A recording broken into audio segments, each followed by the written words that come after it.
Centro Latinoamericano de Administración para el Desarrollo CLAD. Es un organismo público e internacional de carácter intergubernamental.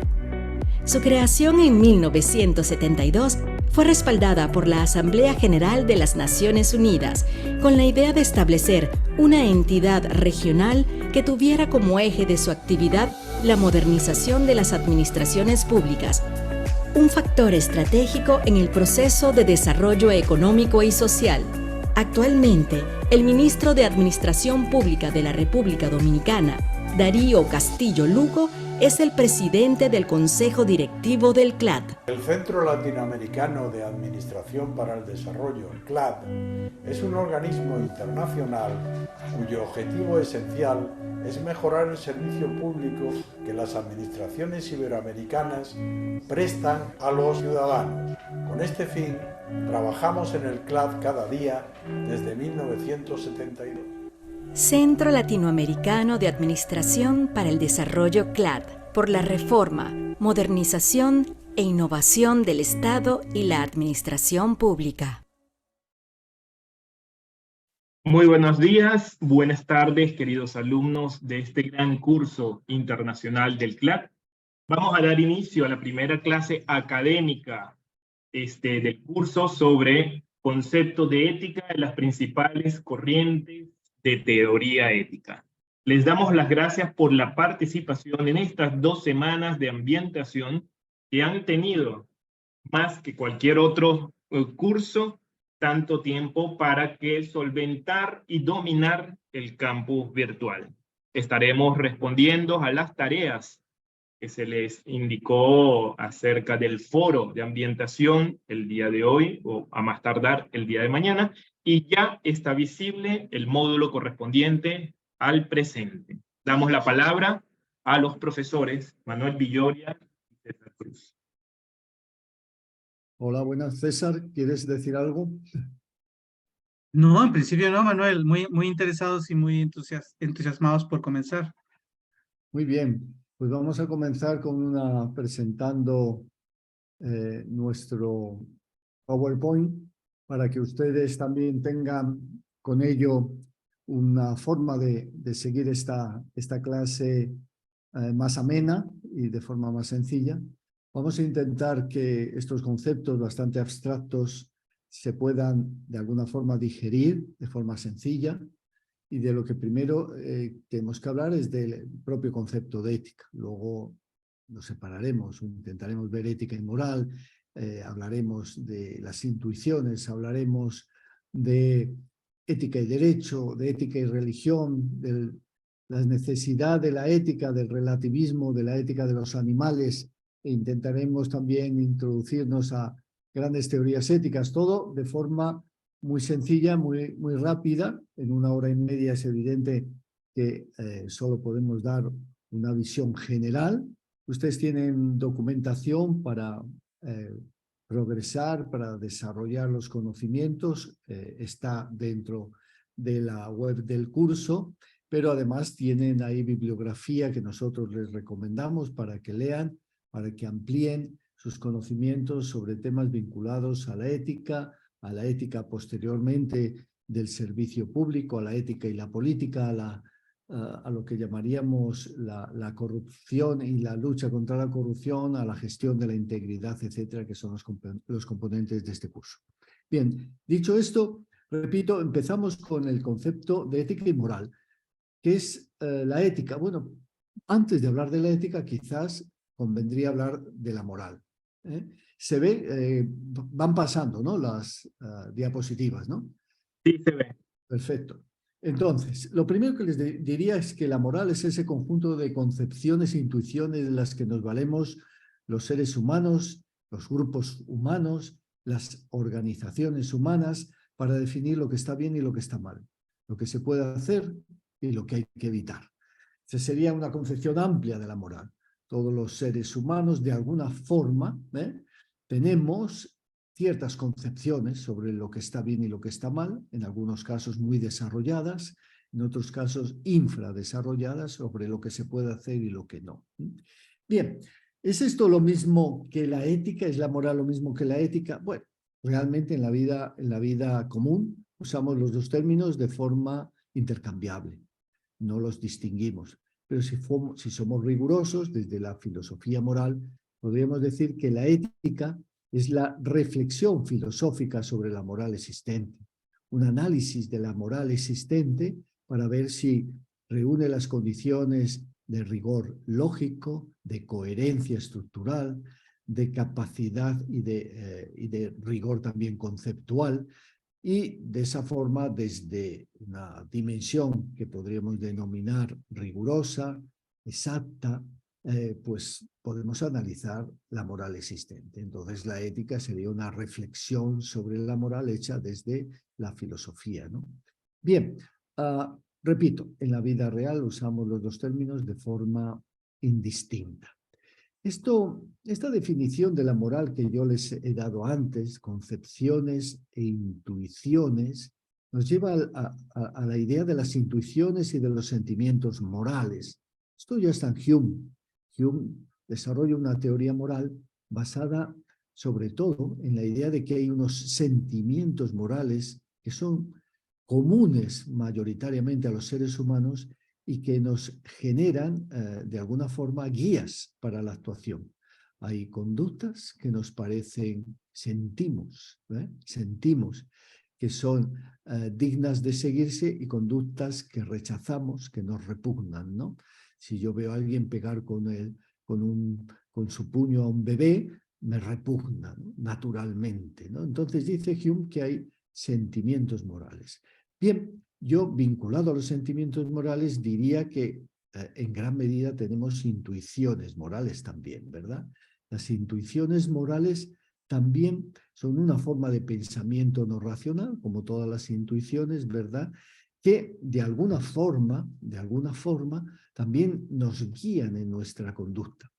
Conectado a lo que hoy en ciencias del comportamiento, en las behavioral sciences y en los estudios sobre behavioral ethics, la ética del comportamiento, pues lo que podríamos decir es que como naturalmente tendemos a usar el pensamiento rápido del que habla Kahneman frente a ese pensamiento lento, sinuoso, riguroso, que nos lleva tiempo, pues normalmente los seres humanos actuamos con un pensamiento rápido.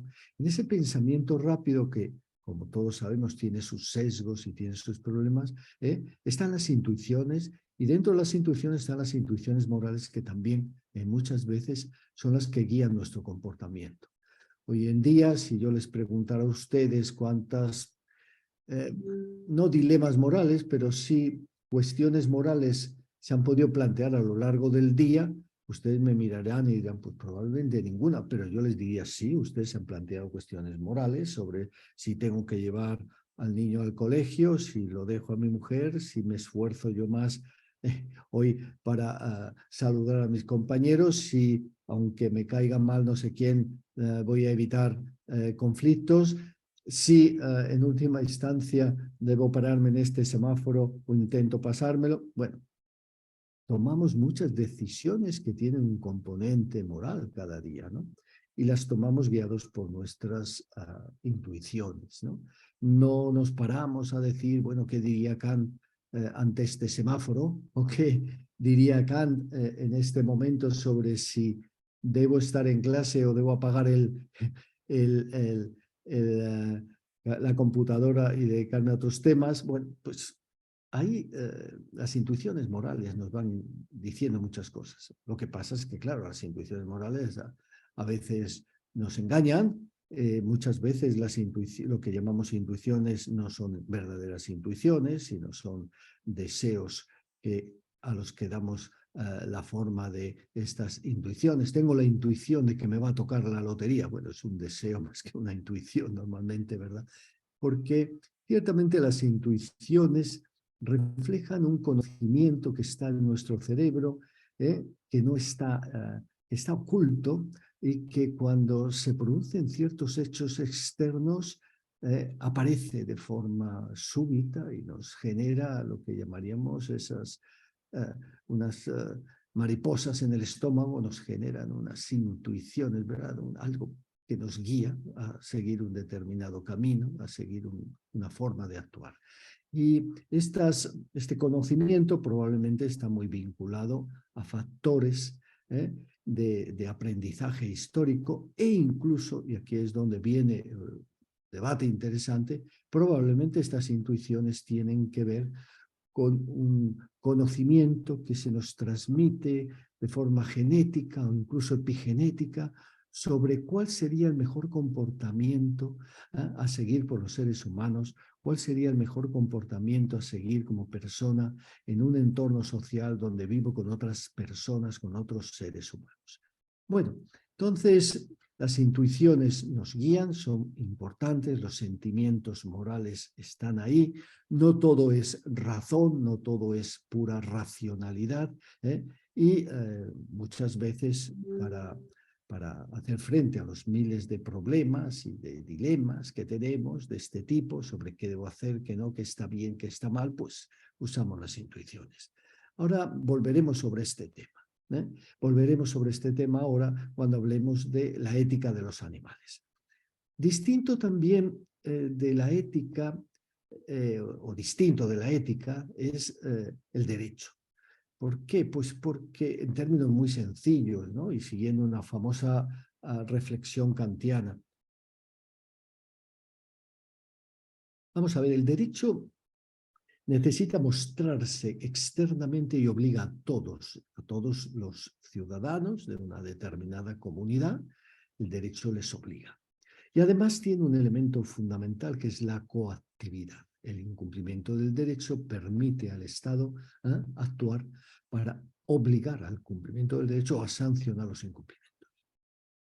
Por el contrario, la ética no se expresa en normas formales y externas, no es universal, no pretendemos que lo que yo entiendo que está bien o está mal sea universal, eso para que sea universal lo que yo pienso, lo que yo creo, tienen que superarse muchas condiciones, ¿no? De lo que luego hablaremos en la deontología, pero en principio mi ética me guía a mí, ¿verdad? Es una serie de disposiciones, de normas internas, y además el incumplimiento no está sancionado legalmente, no hay una coacción externa ante el incumplimiento que yo hago de mis normas éticas, sino que la sanción es interna y está basada fundamentalmente en mi mala conciencia, ¿no?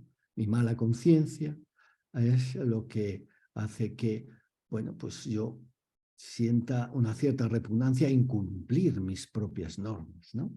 Me genera mala conciencia, me genera sentido de culpa, ¿no?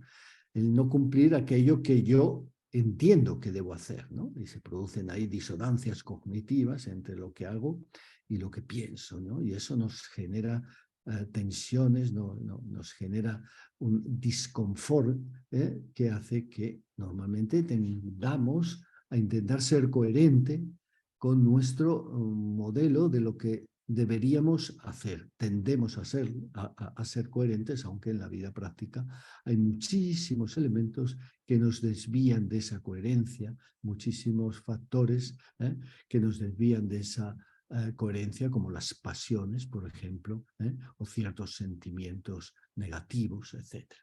Bueno, entonces el derecho y la ética son diferentes.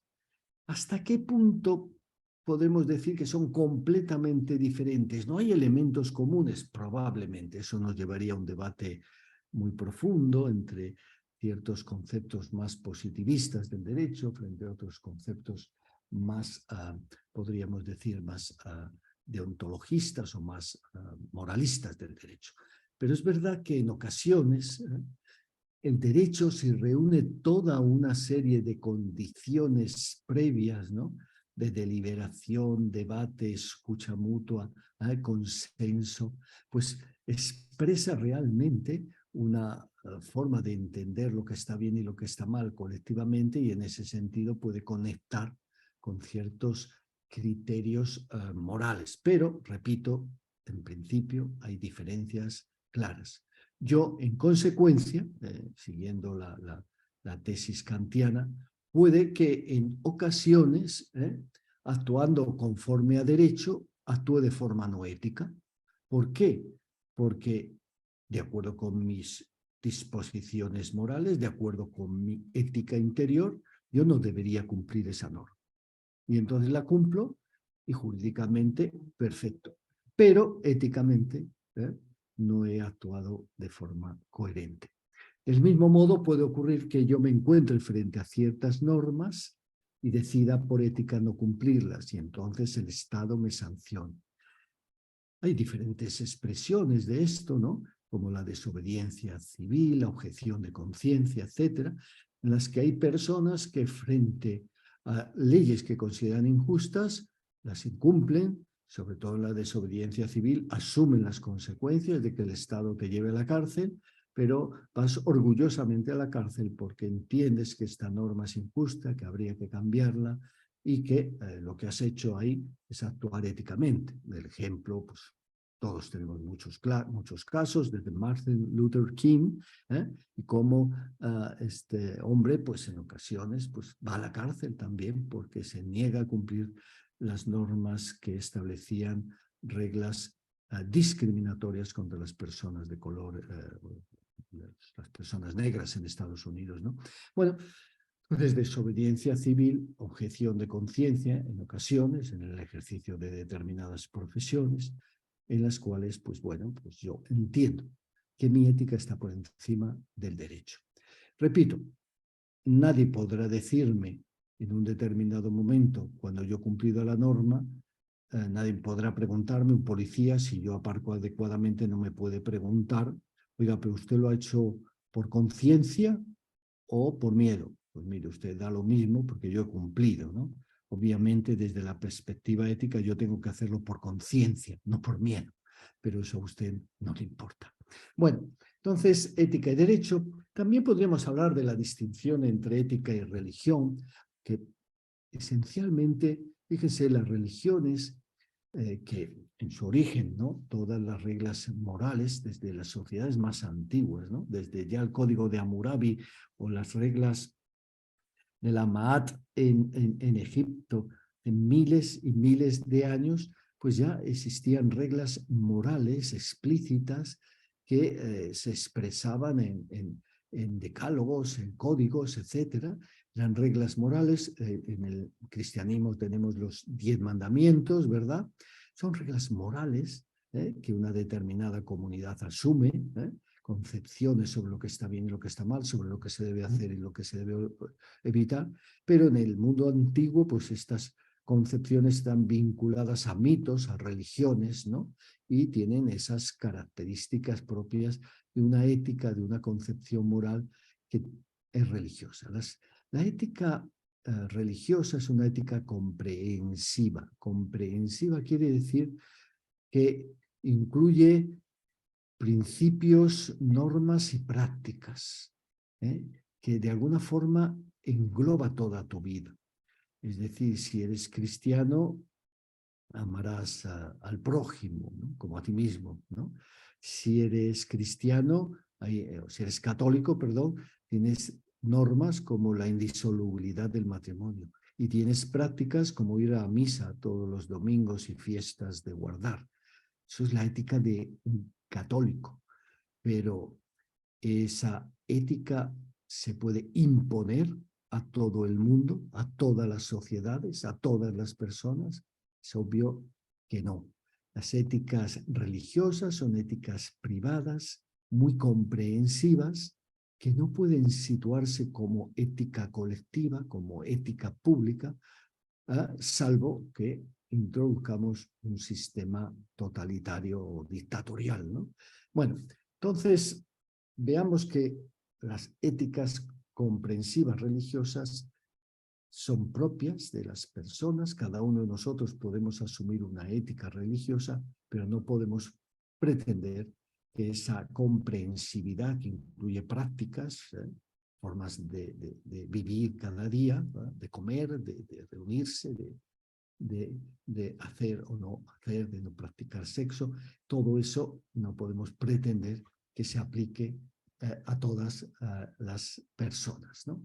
Bueno, dicho esto, me voy a permitir introducirme en otro debate, que es el de si la ética es necesaria. Entonces hemos ido viendo ética y moral, hemos ido viendo también las características distintivas de la ética y de la moral, las características distintivas de las concepciones e intuiciones, las características distintivas de la ética y el derecho, las características distintivas de lo que llamaríamos hoy ética y lo que llamaríamos religión o éticas religiosas. Y ahora entraríamos en la necesidad de justificar la ética. ¿Es necesaria? ¿Necesitamos los seres humanos la ética? Esa sería la pregunta. Para empezar, si hacemos un análisis empírico, veremos que prácticamente las sociedades a lo largo de la historia, ¿no? Las sociedades a lo largo de la historia y las personas, si analizamos los escritos de miles y miles de escritores, de personas que han reflexionado, etcétera, tenemos siempre debates, problemas morales y vamos intentando resolverlos con algunas concepciones y intuiciones. Entonces, las normas y los valores morales forman parte de la realidad vital del ser humano. Somos en última instancia animales éticos, animales que hemos generado este conjunto de reflexiones para ayudarnos a vivir juntos, ¿no? Una de las características de los seres humanos, sobre todo del Homo sapiens, es esa capacidad que tiene, ¿verdad?, para generar mitos, para generar argumentos, para generar grandes narraciones en torno a las cuales convencer a miles de personas para que sigan un camino. Cuando las sociedades humanas pasan de ser de recolectores y cazadores a las primeras civilizaciones y juntamos a miles de personas, necesitamos no solo lo que llamaríamos la ética primaria del clan, sino que necesitamos ir generando narraciones, explicaciones sobre cómo debemos vivir juntos. Y ahí es donde nacen, como les decía, los grandes códigos éticos, morales de la antigüedad, que son religiosos, esas religiones que permiten de alguna forma que miles de personas vivan juntas sobre la base de compartir narraciones, formas de entender la vida colectivas, ¿no? Pero es verdad que desde la historia, desde los orígenes de la historia, vemos esta necesidad, ¿verdad?, de tener moral y de tener reglas éticas, ¿no? Por otra parte, en nuestra propia vida, si analizamos nuestro lenguaje, el lenguaje humano, nosotros, los seres humanos, juzgamos constantemente. El juicio sobre el comportamiento propio y ajeno es parte de nuestra vida diaria. A lo largo del día de hoy hemos usado muchas veces palabras como bien, está mal, me gusta ese comportamiento, me parece repugnante ese comportamiento, juzgamos a los otros, no debería haber hecho, mi hijo debería haber hecho tal y no haber hecho tal, tú deberías haber hecho esto, este compañero no debería haber dicho tal. Estamos juzgando constantemente y juzgamos en gran medida, no solamente, pero juzgamos en gran medida en torno a criterios morales de lo que estimamos que está bien y que está mal. Entonces, de alguna forma forma parte de nuestra vida, ¿no? De alguna forma forma parte de nuestra vida. Empíricamente la ética está ahí. Ahora, ¿cuál es el sentido de la ética? ¿Por qué se desarrolla? Yo creo que la base del desarrollo de la ética es el hecho de que somos seres sociales. Si yo viviera solo en el mundo y no hubiera nadie más, no necesitaría la ética. Probablemente no necesitaría la ética, ¿no? Entonces, el hecho de vivir con otros implica que tenemos que convivir. Convivir con otras personas exige tener en cuenta también a las otras personas, tener en cuenta los efectos de mi acción sobre los demás. En última instancia, convivir con los demás exige que haya unas reglas del juego, unas reglas para poder vivir juntos. Esas reglas, que llamaríamos moral, a veces pueden tener un desarrollo insuficientemente sólido y, en todo caso, permiten una cierta convivencia. De hecho, miles de años hemos tenido seres humanos que hemos convivido, los dos sexos hemos convivido, hombres y mujeres, pero es verdad que el varón ha dominado a la mujer de forma injusta, con lo cual podríamos decir, bueno, eso era ético, pues obviamente a la luz de lo que hoy en día sabemos, de nuestra reflexión actual, diríamos no. ¿Por qué? Pues porque no era justo. Por eso la ética nos ayuda no solo a convivir, a vivir juntos, sino a intentar vivir juntos de forma justa, ¿no? Entonces la ética es necesaria para buscar esa justicia, esa convivencia justa. No solo vivir juntos, ¿no?, sino vivir juntos de forma justa y armónica, ¿no?, y respetándonos adecuadamente. Necesitamos la ética. Está ahí, pero es que está ahí porque la necesitamos, ¿no? Y más aún, probablemente, los seres humanos tenemos, si analizamos nuestra larga y terrible historia de desarrollo, los seres humanos hemos ido desarrollando una serie de sentimientos, una serie de comportamientos, vinculados muchas veces a la compasión, a la empatía, a lo que llamaríamos a una interacción justa, a una cooperación necesaria, etc.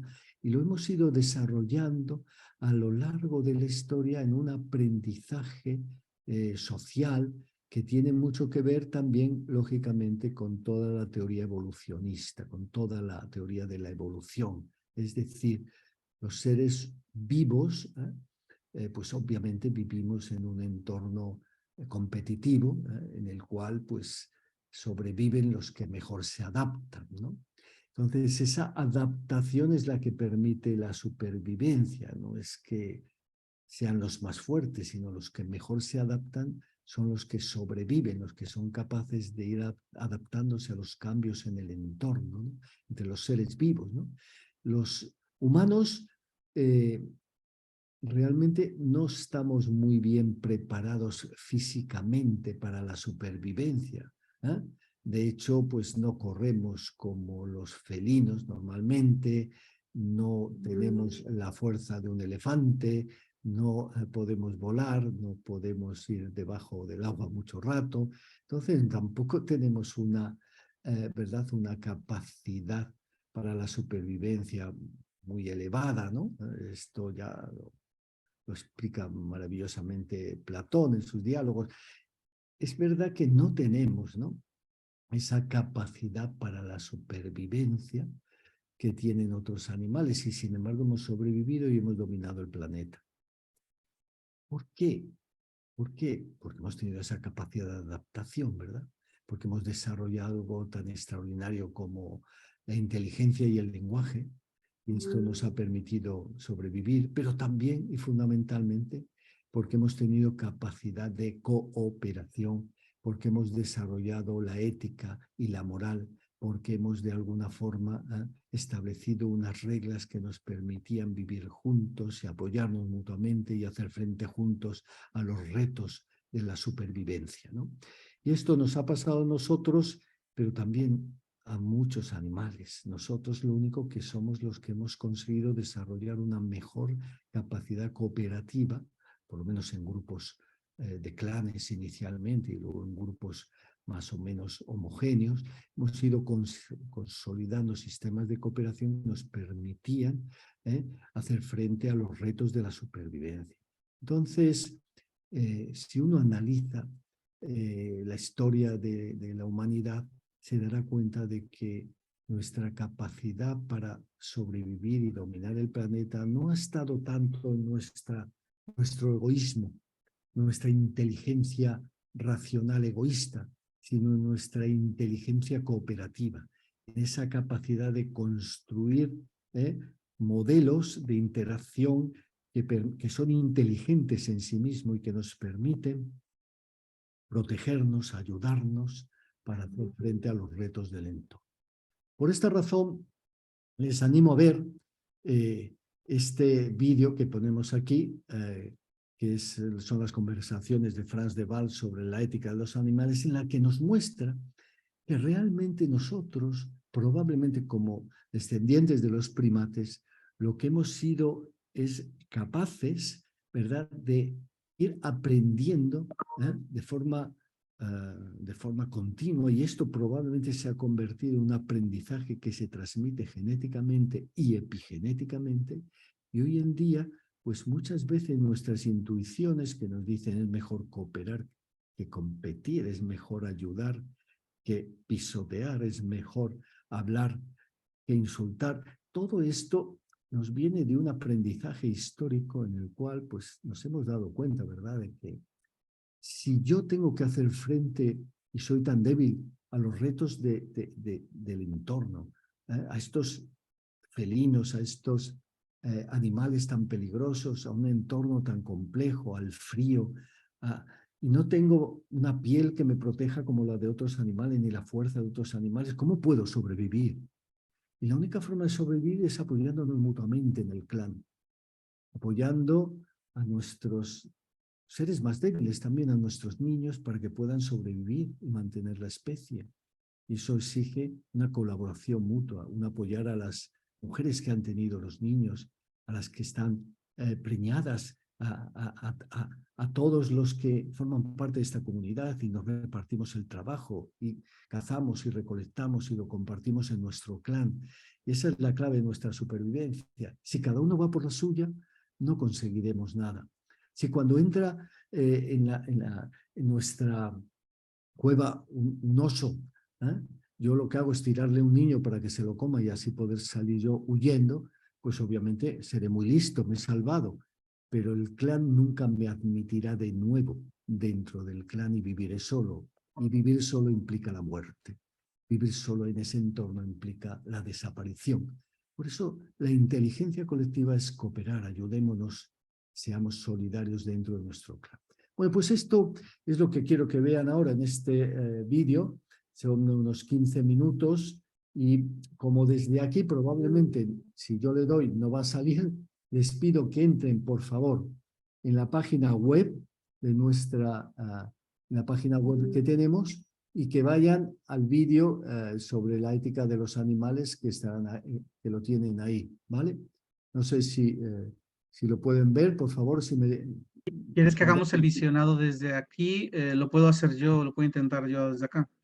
Muy bien, César, te lo agradezco muchísimo. A ver, vamos a ver. Le voy a quitar la compartición de pantalla. ¿Es este el video? ¿Lo vemos desde el comienzo? Sí. A ver si se escucha. ¿Se escucha el audio? Por ahora no se escucha. No. César, Ok. al darle compartir, abajo a la izquierda tienes que marcar algo que dice sonido, sound. Sí. Si quieres, deja de compartir y vuélvelo a poner, cerciórate de que esté marcado. Sí, así por lo menos intentamos seguir el mismo ritmo todos. A ver si se puede poner. Si no, lo mejor es que cada uno lo vea por su cuenta. Vamos a ver si puedo ahora.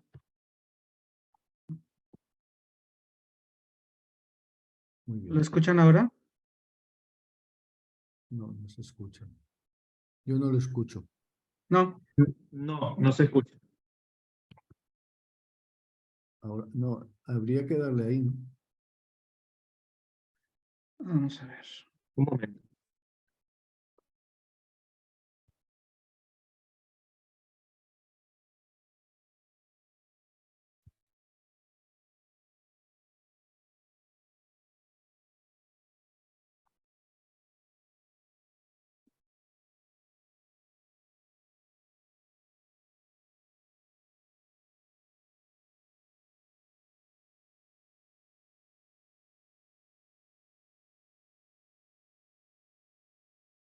No, no se escucha. César, déjame ver, intentar yo, a ver.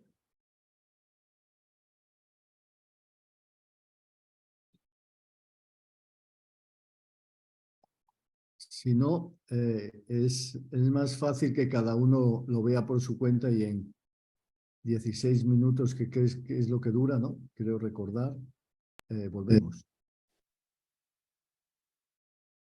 Son 16 minutos con 30 segundos y si queréis, son las 15:38. A ver, ahora se escuchaba algo, ¿no? Sí, vamos a ver.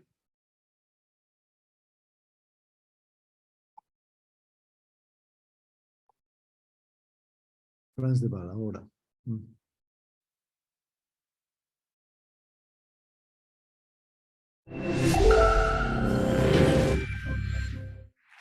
I was born in Den Bosch, where the painter ¿Pueden escuchar? Hieronymus Bosch named himself after. And so I've always been very fond of this painter who lived and worked in the 15th century. And what is interesting about him in relation to morality is he lived at a time where religion's influence was waning, and he was sort of wondering, I think, what would happen with society if there was no religion or if there was less religion. And so he painted this famous painting, The Garden of Earthly Delights, which some have interpreted as being humanity before the fall or being humanity without any fall at all. And so it makes you wonder what would happen if we hadn't tasted the fruit of knowledge, so to speak, and what kind of morality we would have.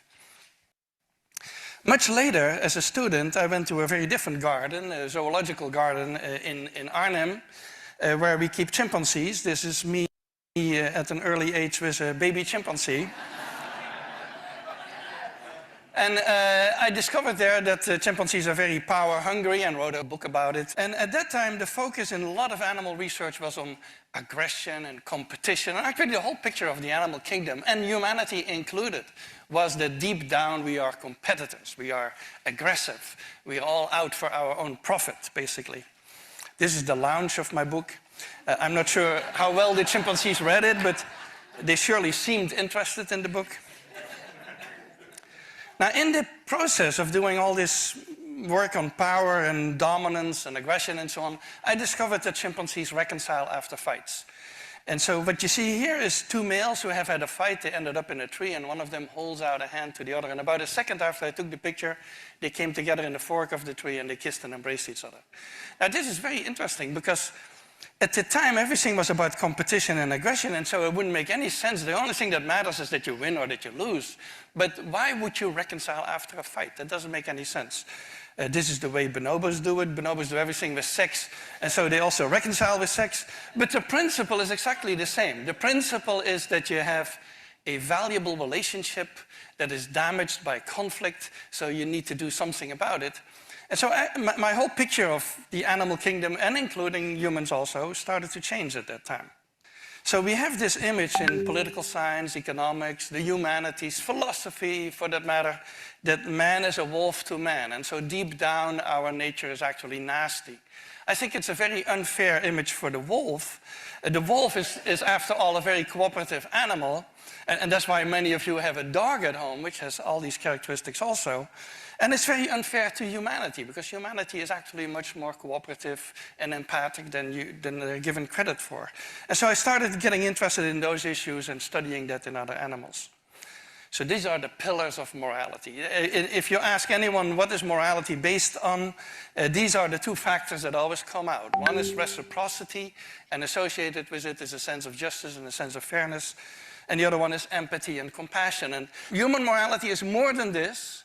But if you would remove these two pillars, there would be not much remaining, I think, and so they're absolutely essential. So let me give you a few examples here. This is a very old video from the Yerkes Primate Center where they train chimpanzees to cooperate. So this is already about 100 years ago that we were doing experiments on cooperation. And what you have here is two young chimpanzees who have a box, and the box is too heavy for one chimp to pull in. And of course, there's food on the box, otherwise they wouldn't be pulling so hard.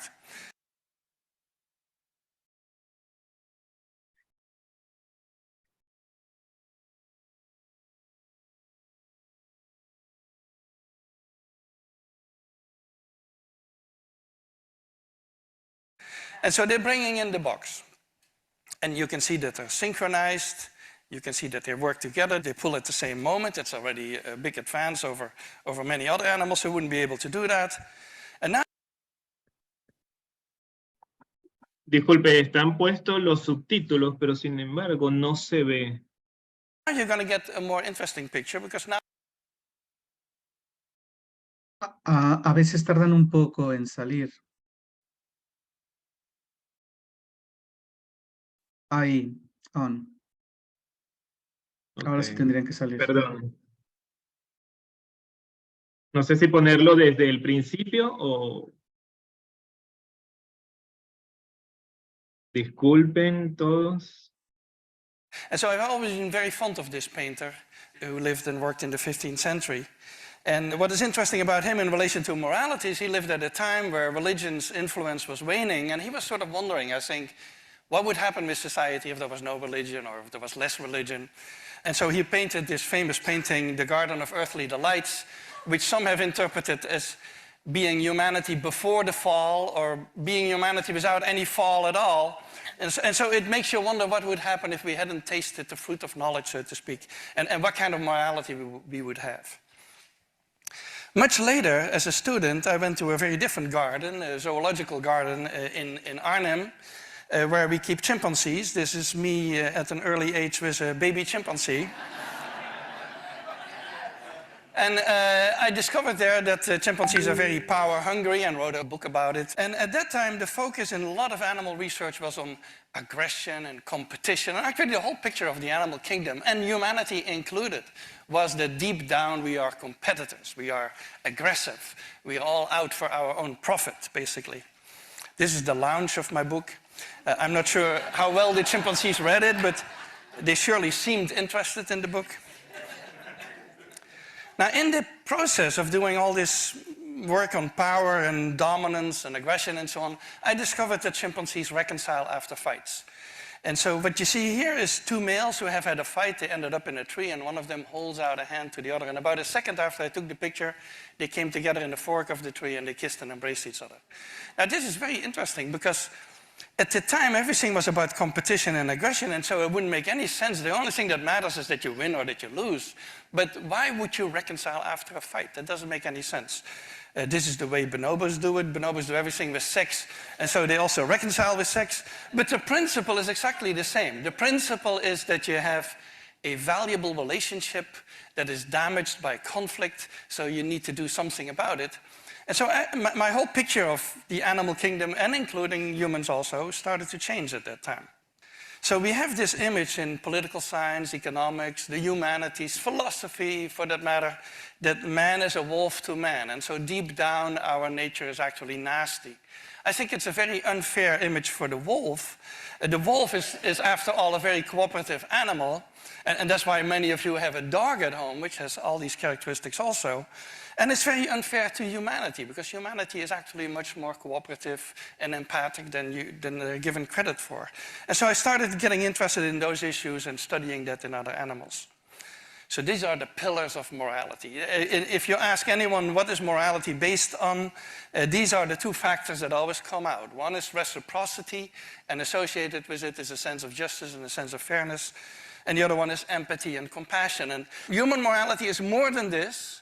But if you would remove these two pillars, there would be not much remaining, I think, and so they're absolutely essential. So let me give you a few examples here. This is a very old video from the Yerkes Primate Center where they train chimpanzees to cooperate. So this is already about 100 years ago that we were doing experiments on cooperation. And what you have here is two young chimpanzees who have a box, and the box is too heavy for one chimp to pull in. And of course there's food on the box, otherwise they wouldn't be pulling so hard. And so they're bringing in the box. And you can see that they're synchronized. You can see that they work together. They pull at the same moment. It's already a big advance over many other animals who wouldn't be able to do that. And now you're going to get a more interesting picture, because now one of the two chimps has been fed. So one of the two is not really interested in the task anymore.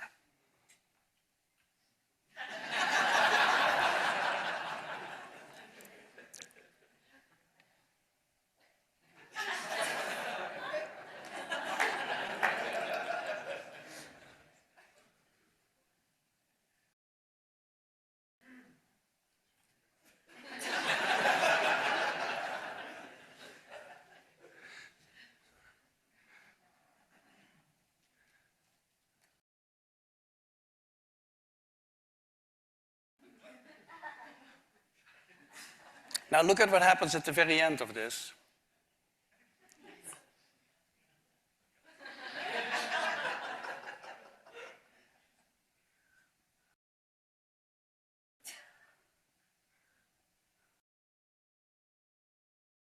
He takes basically everything. So there are two interesting parts about this. One is that the chimp on the right has a full understanding he needs the partner, so full understanding of the need for cooperation. The second one is that the partner is willing to work even though he's not interested in the food. Why would that be? Well, that probably has to do with reciprocity. There's actually a lot of evidence in primates and other animals that they return favors. And so he will get a return favor at some point in the future. And so that's how this all operates. We do the same task with elephants. Now, with elephants, it's very dangerous to work with elephants. And another problem with elephants is that you cannot make an apparatus that is too heavy for a single elephant. Now you can probably make it, but it's going to be a pretty clumsy apparatus, I think. And so what we did in their case, we do these studies in Thailand with Josh Plotnick, is we have an apparatus around of which there's a rope, a single rope. And if you pull on this side of the rope disappears on the other side. So two elephants need to pick it up at exactly the same time and pull. Otherwise, nothing is going to happen, and the rope disappears. And so the first tape you're going to see is two elephants who are released together, arrive at the apparatus is on the left with food on it. And so they come together, they arrive together, they pick it up together, and they pull together. So it's actually fairly simple for them. There they are.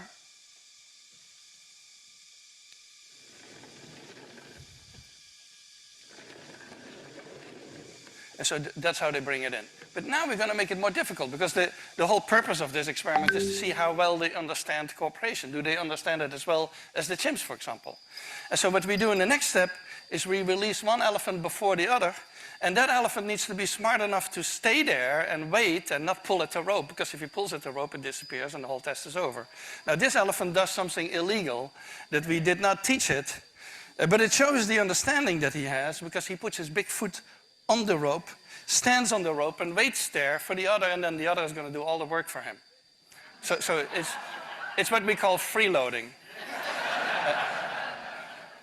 But it shows the intelligence that the elephants had. They developed several of these alternative techniques that we did not approve of necessarily. So the other elephant is now coming. And is going to pull it in.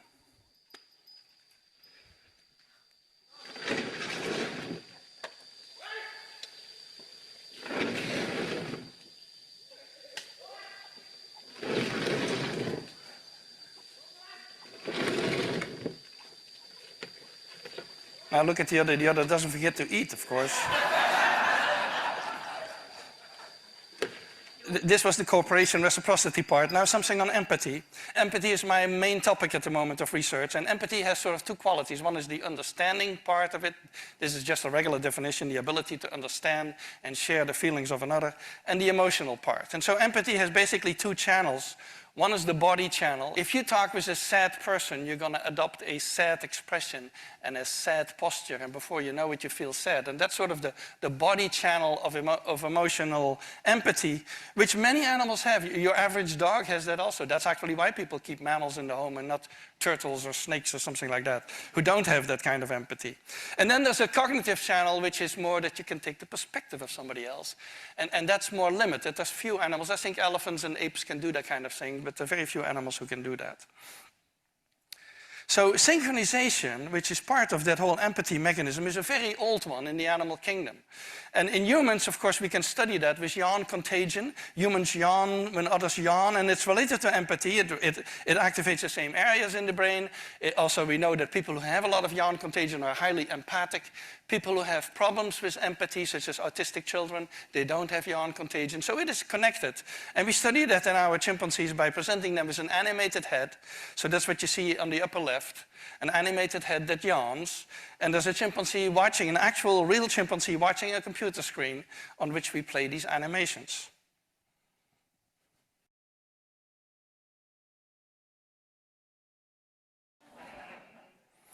And so yawn contagion, that you're probably all familiar with, and maybe you're going to start yawning soon now. is something that we share with other animals. And that's related to that whole body channel of synchronization that underlies empathy. And that is universal in the mammals, basically. Now, we also study more complex expressions. This is consolation. This is a male chimpanzee who has lost a fight, and he's screaming, and a juvenile comes over and puts an arm around him and calms him down. That's consolation. It's very similar to human consolation. And consolation behavior, it's empathy-driven. That's actually the way they study empathy in human children, is to instruct a family member to act distressed, and then they see what young children do. And so it is related to empathy, and that's the kind of expressions we look at.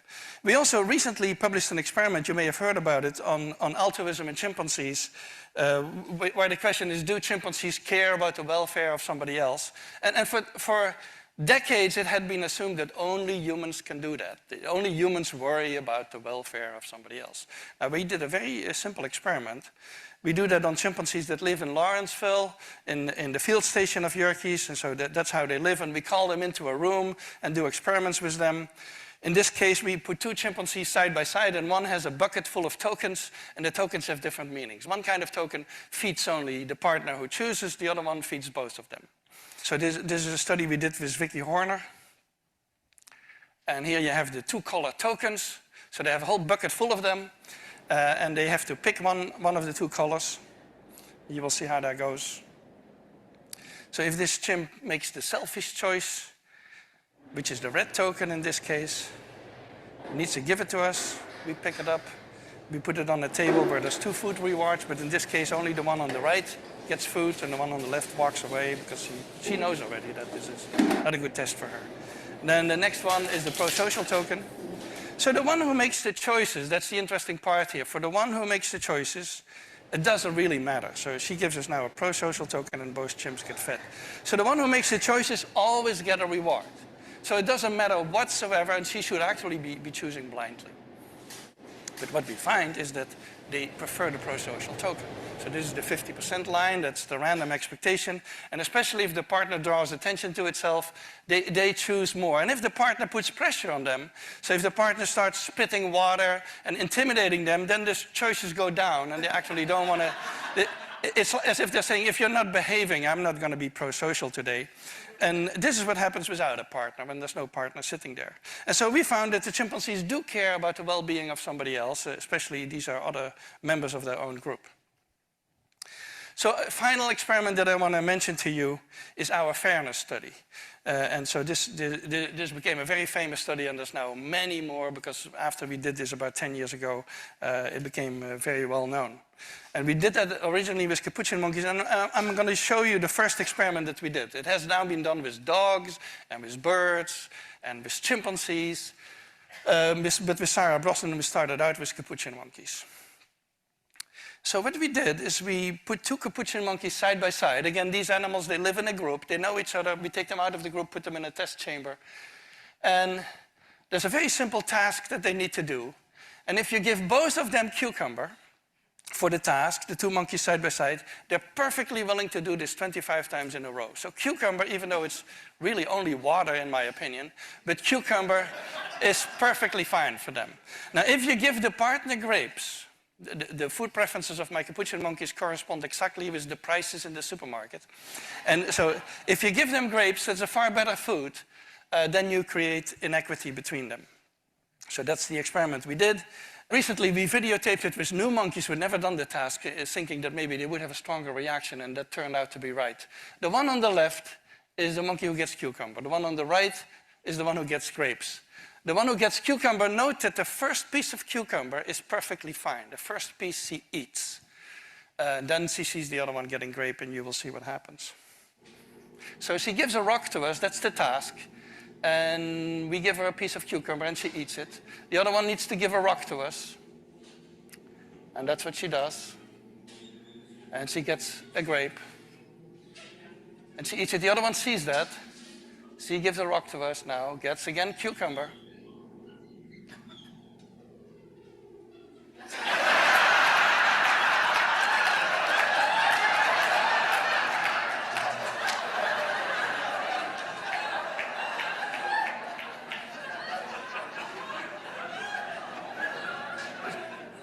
She tests a rock now against the wall. She needs to give it to us. And she gets cucumber again.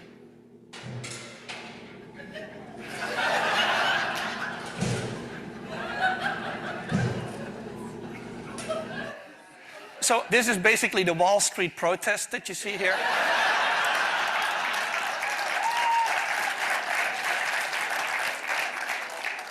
Let me tell you, I still have 2 minutes left. Let me tell you a funny story about this. This study became very famous, and we got a lot of comments, especially anthropologists, economists, philosophers. They didn't like this at all because they had decided in their mind, I believe, that fairness is a very complex issue and that animals cannot have it. And so one philosopher even wrote us that it was impossible that monkeys had a sense of fairness because fairness was invented during the French Revolution. So, now, and another one wrote a whole chapter saying that he would believe it had something to do with fairness if the one who got grapes would refuse the grapes. Now, the funny thing is that Sarah Brosnan, who's been doing this with chimpanzees, had a couple of combinations of chimpanzees where indeed the one who would get the grape would refuse the grape until the other guy also got a grape. So we're getting very close to the human sense of fairness, and I think philosophers need to rethink their philosophy for a while. So let me summarize. I believe there's an evolved morality. I think morality is much more than what I've been talking about, but it would be impossible without these ingredients that we find in other primates, which are empathy and consolation, pro-social tendencies, and reciprocity and a sense of fairness. And so we work on these particular issues to see if we can create a morality from the bottom up, so to speak, without necessarily God and religion involved, and to see how we can get to an evolved morality. And I thank you for your attention.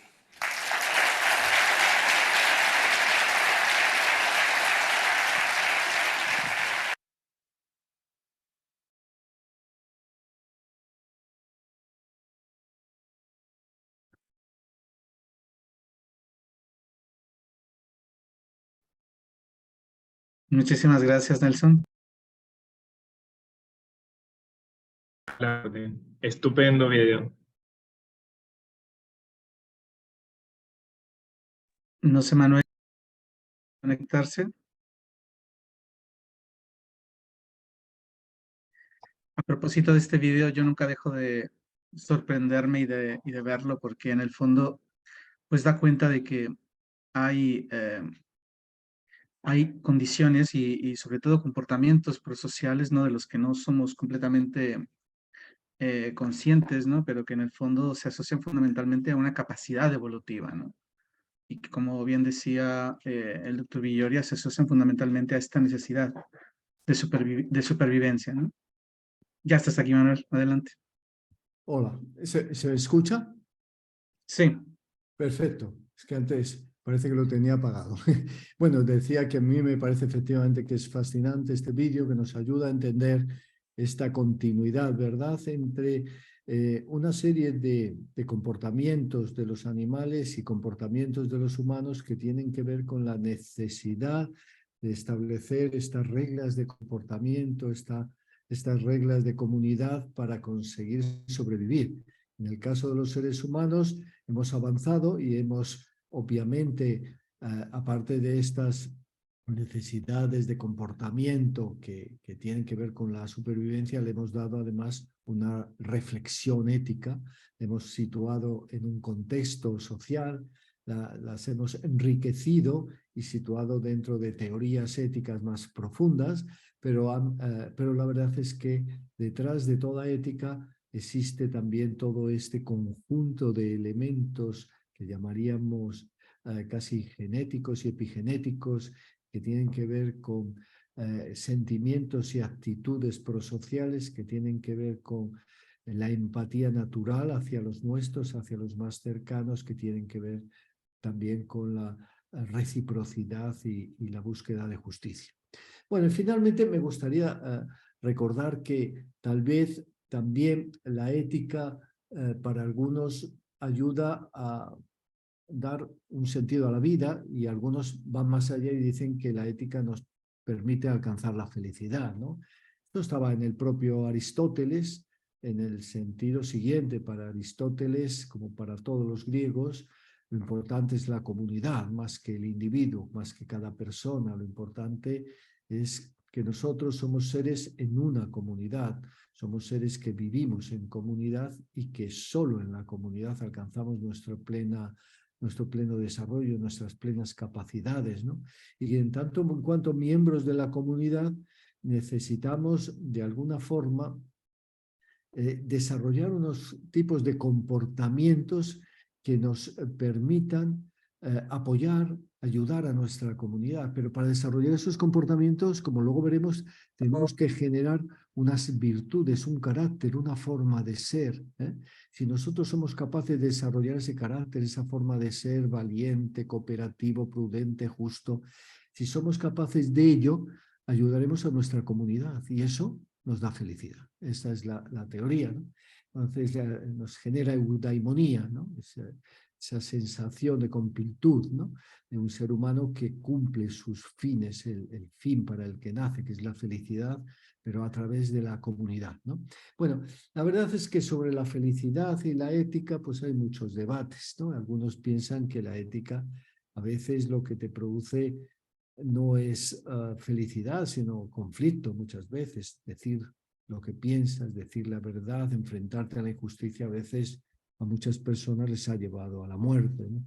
Entonces, bueno, lo que sí es cierto es que la ética yo creo que nos da sentido y en ese sentido, baja la redundancia, recupero la teoría de Viktor Frankl, el gran psiquiatra austriaco, y toda su teoría de la logoterapia para explicarnos esto. Viktor Frankl era un psiquiatra austriaco, muchos habrán leído sus obras más importantes, en el cual desarrolla su carrera en el momento en que los nazis llegan al poder. Él es discípulo de Freud, pero no puede huir de Austria como Freud pudo hacerlo, y entonces cuando llegan los nazis al poder, al poco tiempo le detienen y va a Auschwitz.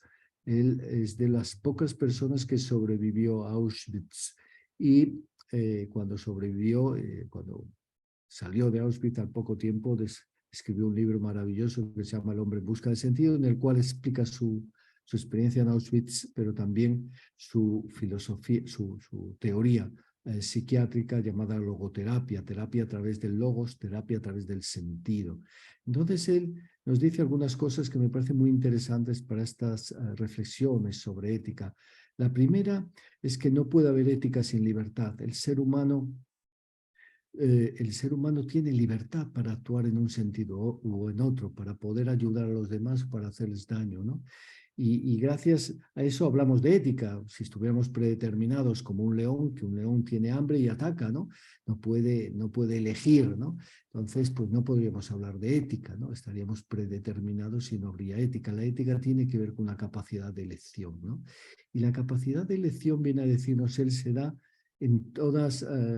hasta las situaciones más extremas el ser humano puede elegir, y él dice, yo pude elegir en Auschwitz, pude elegir entre ayudar a los guardianes, me habría evitado muchos golpes, me habrían tirado algún mendrugo de pan, o ayudar a mis compañeros. Decidí que tenía que ayudar a mis compañeros, pero de la forma en que podía ayudarlos sin que me mataran inmediatamente.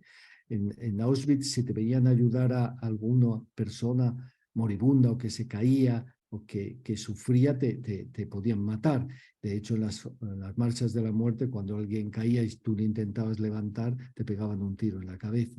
Entonces, él dice, yo ayudaba como podía, y era por las noches cuando todos estábamos tirados en los jergones, pues yo hablaba con aquellos compañeros que veía que estaban a punto de suicidarse, que estaban a punto de tirarse contra las redes eléctricas o de dejar de vivir, ¿no? Entonces intentaba darles esperanza, es lo que podía hacer yo como psiquiatra, darles esperanza, intentarles ayudar a evitar ese suicidio. Y es lo que hice. Entonces el ser humano puede elegir hasta las situaciones más extremas, ayudar a los demás o hacerles daño. Esto nos dice Viktor Frankl. Y al mismo tiempo dice, claro, esta elección, esta capacidad de elección nos lleva a algo muy importante, y es la capacidad de elegir el sentido de nuestra vida. Porque no olvidemos que cuando el ser humano carece de sentido se autodestruye. El ser humano necesita un sentido para vivir, necesita un sentido para poder tirar adelante. Cuando falla ese sentido, entramos en la drogadicción, el alcoholismo, la depresión. No, necesitamos un sentido para vivir. Y esto es lo que dice Frankl que nos puede dar, por ejemplo, la ética. La ética nos puede dar un sentido a la vida, ¿no? Una forma de ver la vida en la cual encontramos ese sentido en cumplir con unas normas que nos imponemos, el ser coherentes con ella, el ver que con ella ayudamos a los demás. Esto nos da un sentido. Por eso, para Frankl, ese sentido que todos los seres humanos necesitamos nos lo puede dar también la ética. No nos da felicidad, pero nos da resiliencia, la capacidad de superar el sufrimiento.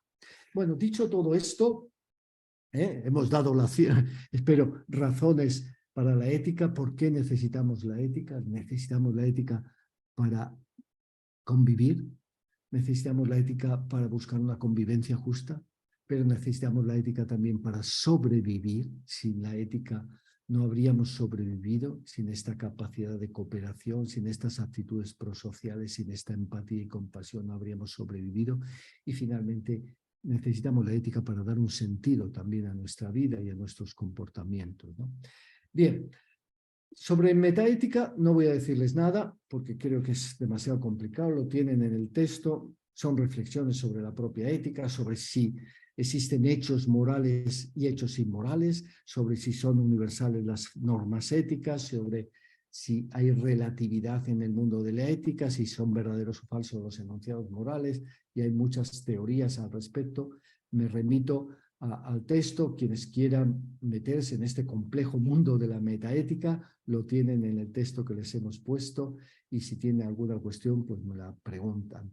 Lo que sí me gusta de todo el tema de la metaética es la cuestión del relativismo, porque me parece fundamental. Si vamos a hablar de integridad, de ética en el servicio público, de ética en la política, pues obviamente tenemos que superar el reto del relativismo, es decir, bueno, es que no hay ninguna verdad moral, es que todo es relativo. ¿Por qué vamos a hablar de verdades morales? Que cada uno haga lo que quiera, que cada uno sigue el criterio que quiera, que cada historia, cada momento histórico, tiene su ética. No hay nada verdadero, no hay nada falso en el mundo de la ética. Todo es, algunos dicen, mera intuición, y sobre todo es, para los más extremos, mera expresión de sentimientos o mera expresión de necesidades.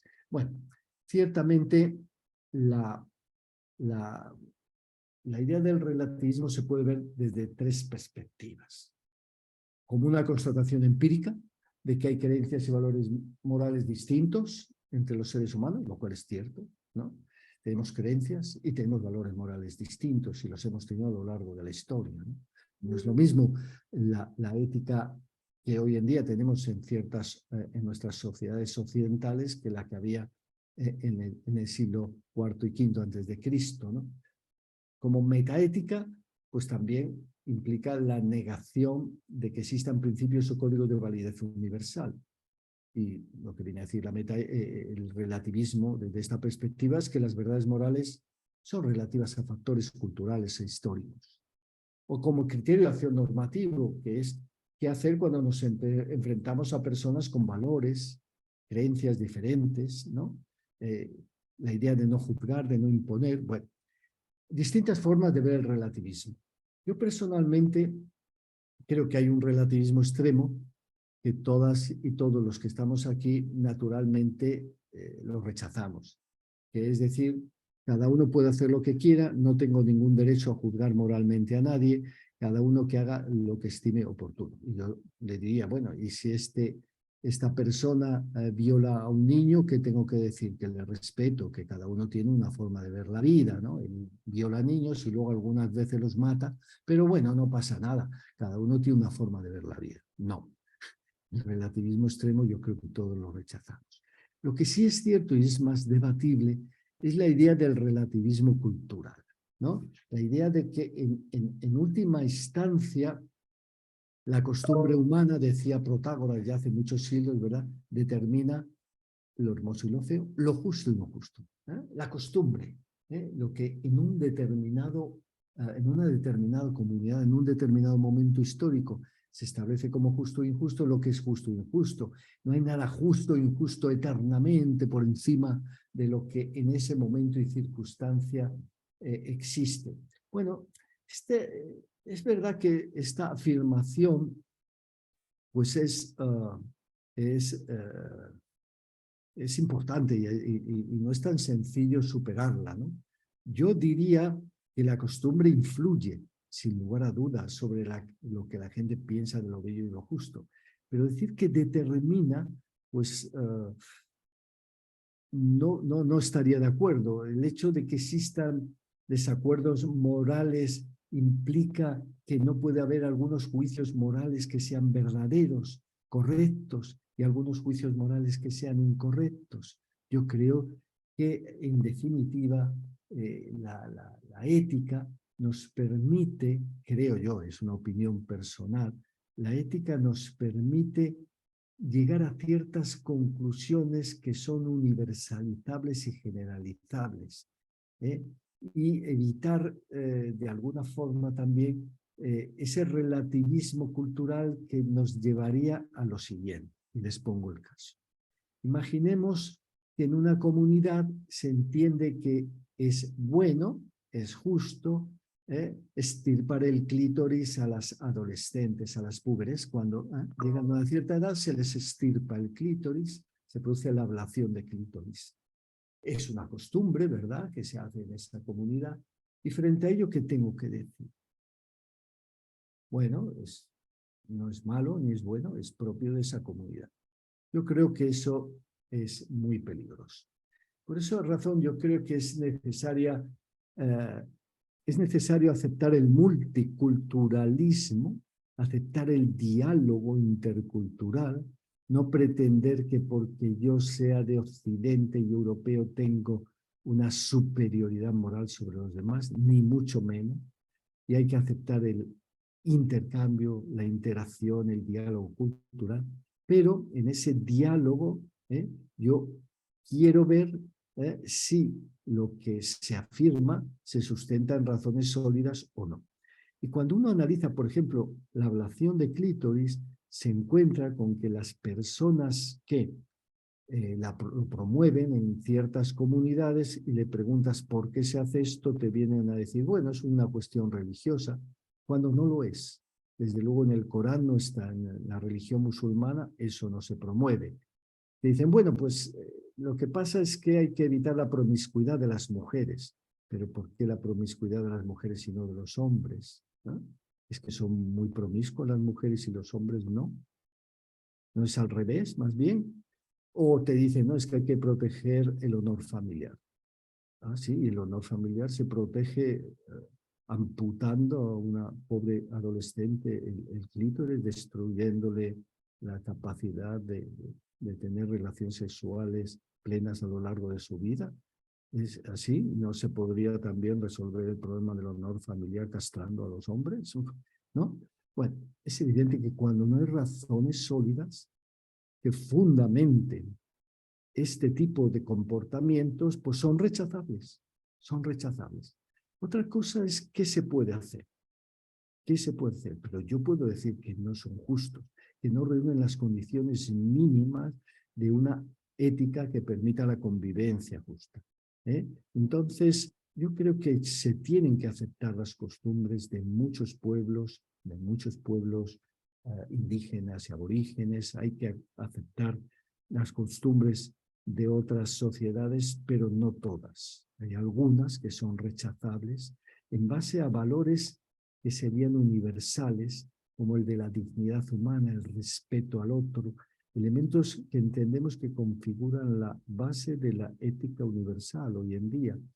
Probablemente no podemos ir mucho más allá, pero sí creemos que es fundamental reconocer que la ética nos exige establecer reglas que nos permiten una convivencia desde una imparcialidad y nos permiten controlar nuestras pasiones. Si las reglas en el entorno cultural que sea no se establecen desde esta imparcialidad y desde este control de las pasiones, pues no cumplen su función. Entonces podemos decir que no son correctas. No hay una ética única verdadera, pero desde luego que hay muchas que son falsas.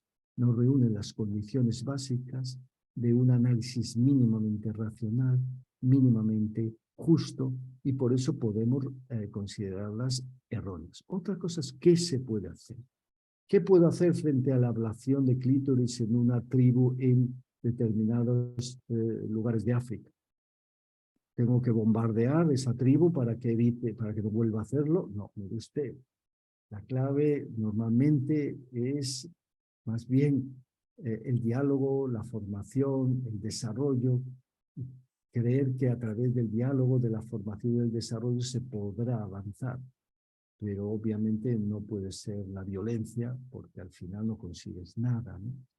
Bueno, esta es la reflexión que quería hacerles sobre el relativismo, y con eso paso, sin solución de continuidad, al tema final de nuestra jornada de hoy, que son las 3 grandes teorías morales de Occidente, con las cuales yo creo que ustedes podrán, conociéndolas, creo que ante los dilemas morales podrán tomar decisiones más sólidas que si no las conocen.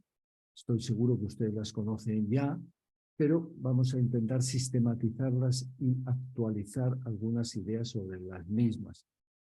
Para ello vamos a intentar hacerlo en el tiempo que tenemos y un poco más, pero si tienen alguna duda, tienen textos en nuestra página web donde pueden desarrollar estos conocimientos, y también nuevamente si tienen cuestiones nos las pregunten, ¿no? Entonces, las 3 grandes teorías, ¿cuáles son?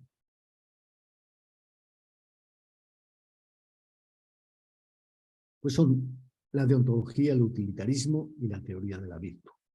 Voy a empezar con la deontología, puesto que, de alguna manera, la teoría deontológica es la teoría más universalmente asumida teóricamente en Occidente. En teoría, en la práctica, casi nadie es verdaderamente deontológico. Pero bueno, en teoría muchos sí lo somos. Entonces, la teoría deontológica, voy a partir de la teoría kantiana, que es yo creo que la expresión más desarrollada de esta teoría, y que puede basarse en 6 o 7 principios que les voy a dar. El primer principio es el de la racionalidad, la creencia en la racionalidad humana. Para Kant, igual que para tantos ilustrados, el ser humano, si se atreve a pensar, es capaz de alcanzar resultados extraordinarios. Extraordinarios no solo en lo que denominaríamos la racionalidad más pura, sino también en la racionalidad más práctica, ¿no?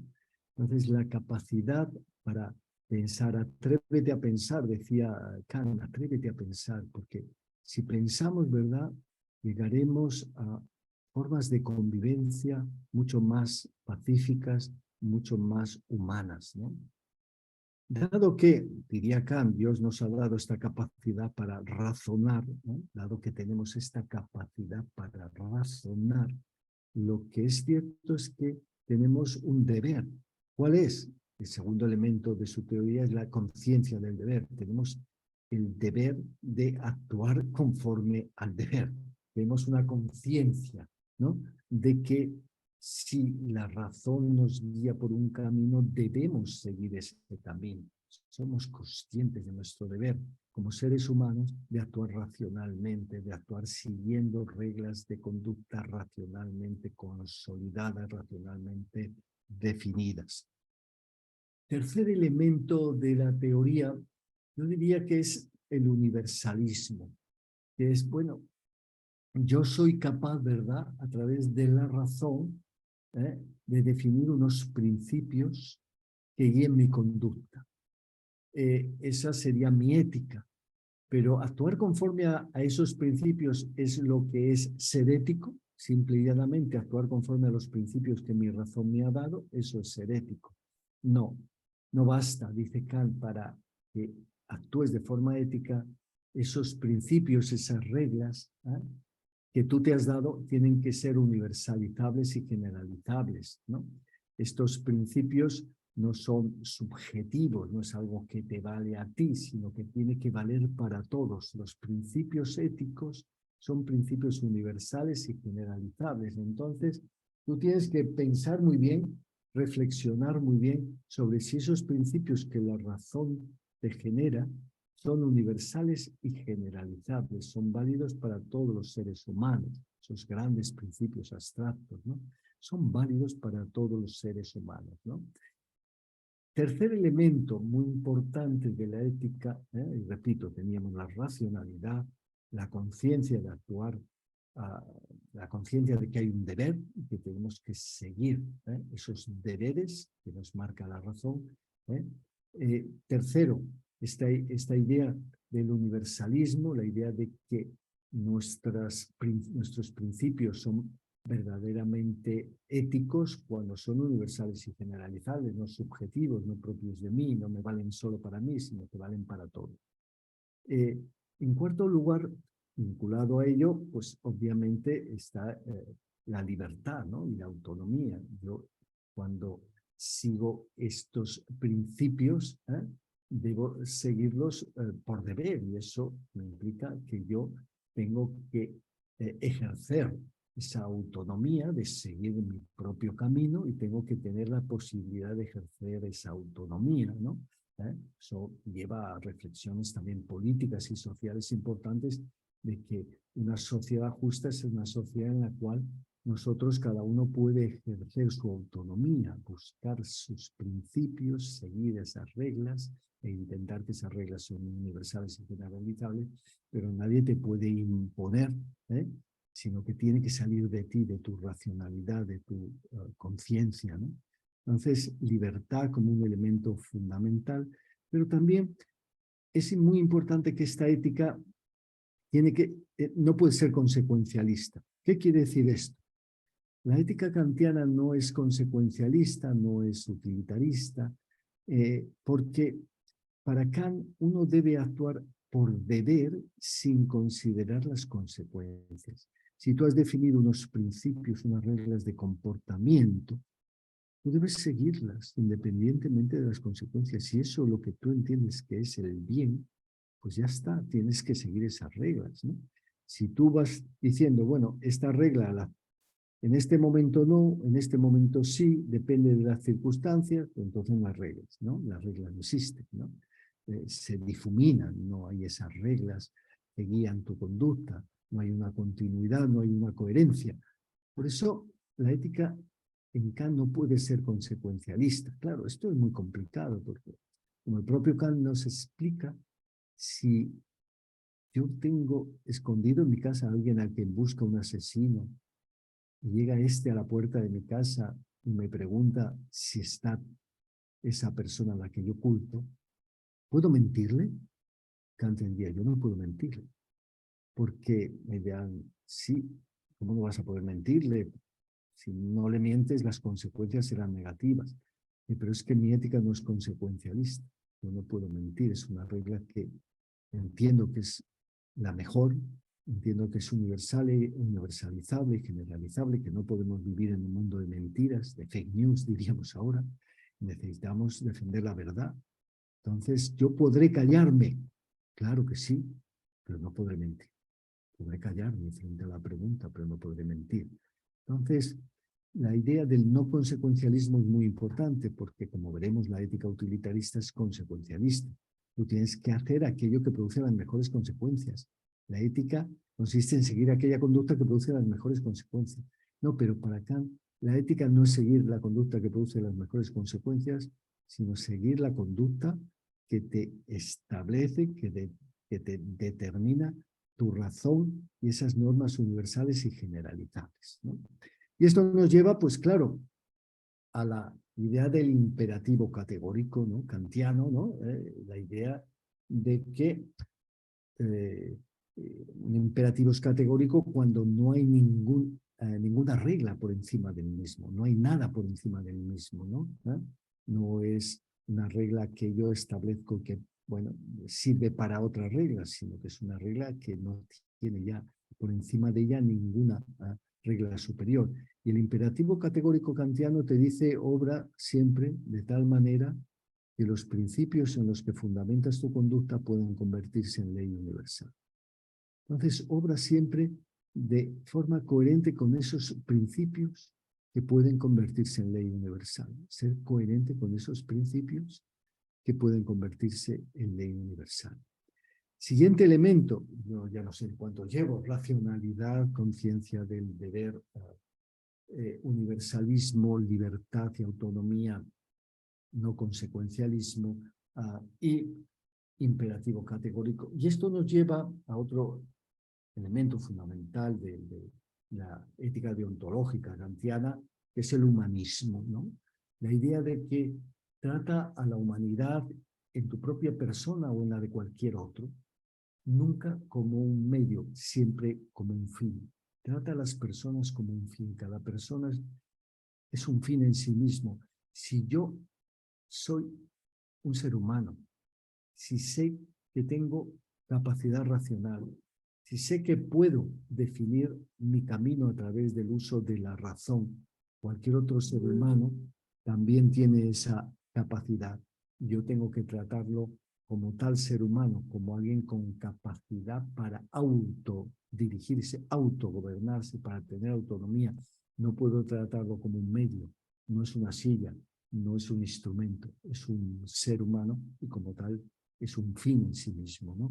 Entonces, fundamental, no manipules, no engañes al otro, ¿no? Entonces, y ya para acabar, dos elementos. Como les decía antes, hay que tratar a todos los seres humanos como si realmente estuvieran capacitados para autogobernarse y, en consecuencia, para gobernar con otros su sociedad. La idea de la autonomía moral del ser humano implica que cada uno es capaz de autogobernarse, de obrar moralmente, de obrar siguiendo esos principios. Y eso políticamente nos lleva a que no puede haber ningún régimen político que no reconozca esa autonomía de cada ser humano para gobernar con los demás la comunidad. Y en consecuencia, la idea de fondo es que no puede haber un régimen legítimo si no reconoce esa autonomía, esa capacidad de los seres humanos para autogobernarse, para autodirigirse, evitando sistemas autoritarios que se imponen sobre el comportamiento humano, sobre el comportamiento de la gente, sin dejarle desarrollar su capacidad de autogobernarse y de gobernarse colectivamente. Bueno, pues con esto he intentado sistematizar, no sé si son 8 o 9 puntos, toda la idea deontológica, y me dirán, ¿y es importante? Pues yo creo que todos estamos de acuerdo en que la deontología es en gran medida la teoría que, de la que surge los derechos humanos, la Declaración Universal de Derechos Humanos, las constituciones liberales en gran medida asumen elementos fundamentales de la ética kantiana, la idea de la libertad humana, la idea del humanismo, la idea del respeto a la dignidad del otro. Bueno, entonces, pues por eso es tan importante, ¿no? la ética kantiana. La ética kantiana podríamos decir que tiene, claro, algunas, tiene críticas. No voy a entrar mucho, pero hay alguna que hoy en día, sin lugar a dudas, pues está muy presente. Una crítica muy importante, la crítica a la propia racionalidad humana, a la propia racionalidad humana. Evidentemente, los seres humanos somos racionales, sí, pero tenemos una racionalidad limitada, ¿no? Como decía, como decía, ya no me acuerdo, la racionalidad limitada. Herbert Simon. ¿Perdona? Simon. Eso. Herbert Simon. Herbert Simon, efectivamente.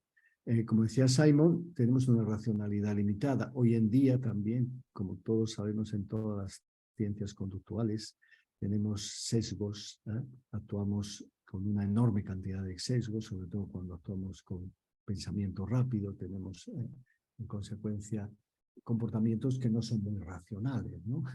Pero bueno, es verdad que desde la teoría kantiana, la clave es reconocer que tenemos una racionalidad suficiente para poder definir principios de conducta universales y generalizables. Y ahí viene el segundo gran problema, que es el de cómo sé yo que esos principios, esas reglas que yo he establecido, son universales y generalizables, ¿no? ¿Hasta qué punto mi capacidad racional me da la capacidad de establecer estas normas que podrían ser universales, ¿no? Entonces, ahí hay distintos métodos, ¿no? John Rawls establece algunos, Scanlon establece otros dentro de los pensadores deontológicos kantianos, ¿no? La idea en Rawls, por ejemplo, es que yo lo que tengo que hacer para ver si mis propuestas son universales y generalizables es ponerme en la piel de alguien muy distinto a mí, a ver si alguien muy distinto a mí aceptaría también esas reglas. Entonces, si yo fuera, en vez de blanco, negro, si yo fuera, en vez de una persona sana, tuviera una discapacidad importante, si yo fuera muy pobre. Oiga, si usted fuera todo eso, ¿aceptaría estos principios que usted tiene como universales y generalizables, ¿no? Esta razonabilidad de tus argumentos, ponte en la piel del otro, intenta ver si lo podrías defender, ¿no? Bueno, esa es una fórmula para intentar seguir algún criterio para, de alguna forma, testar la universalidad de nuestros principios. El otro criterio que nos da Scanlon es el de que, al final, probablemente si a través de la deliberación quisiéramos definir estos principios universales y generalizables, probablemente nunca encontraríamos consenso suficiente. Siempre hay gente que, aunque pueda parecer muy racional lo que yo digo, no lo aceptarían. Pero Scanlon nos dice, oiga, si usted no es capaz de oponer razones suficientes, si aquellos principios que yo le ofrezco, usted no me los rechaza razonablemente, y estamos hablando de personas que queremos buscar principios justos de cooperación, principios justos de convivencia, si usted no es capaz de rechazarlas razonablemente, probablemente es que son válidas, ¿no? Y solo serán no válidas aquellas que puedan ser rechazables razonablemente, ¿no? Entonces, bueno, hay instrumentos para intentar avanzar en ese sentido, pero repito, siempre existe esa duda sobre la razonabilidad del ser humano, sobre su racionalidad, sobre nuestra capacidad para definir principios universales de conducta. Pero bueno, esos son algunos de los problemas. Voy a ir rápidamente al utilitarismo, me van a permitir que expanda la clase. Sí. Manuel, creo que ya no tenemos más tiempo. Nos está informando Nelson. Se acaba. Podemos comenzar la siguiente sesión comenzando con el utilitarismo. Vale, perfecto. Y si es preciso, buscamos un día más para dar clase, ¿no? En todo caso, recordarles a los participantes del curso que tenemos también ya el día de hoy, se abre nuestro foro 1, en el que les invitamos a participar. Los detalles están en nuestro espacio de aula global, en donde pueden encontrar las instrucciones de este foro, que estará abierto evidentemente hasta el 11 o 12 de junio, si mal no recuerdo. Muy bien, pues nada, siento que se haya interrumpido, pero bueno, próximo día empezamos en el utilitarismo. Muchas gracias.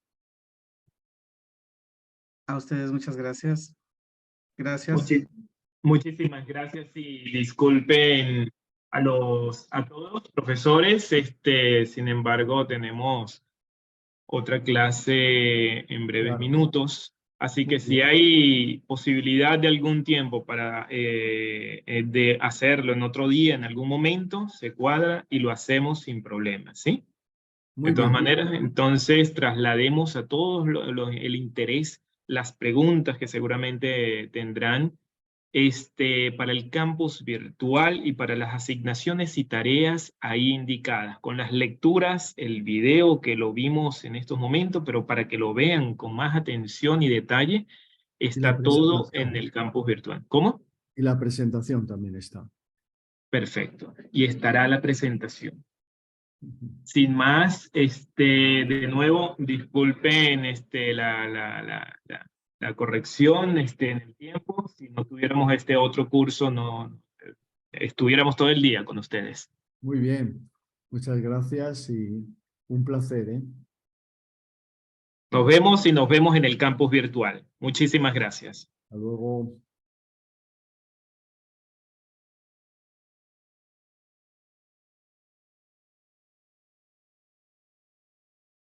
Centro Latinoamericano de Administración para el Desarrollo CLAD. Es un organismo público e internacional de carácter intergubernamental.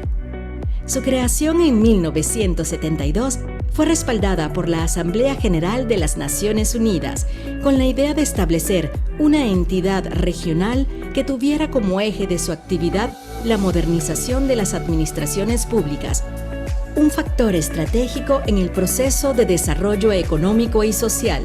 Actualmente, el ministro de Administración Pública de la República Dominicana, Darío Castillo Lugo, es el presidente del Consejo Directivo del CLAD. El Centro Latinoamericano de Administración para el Desarrollo, CLAD, es un organismo internacional cuyo objetivo esencial es mejorar el servicio público que las administraciones iberoamericanas prestan a los ciudadanos.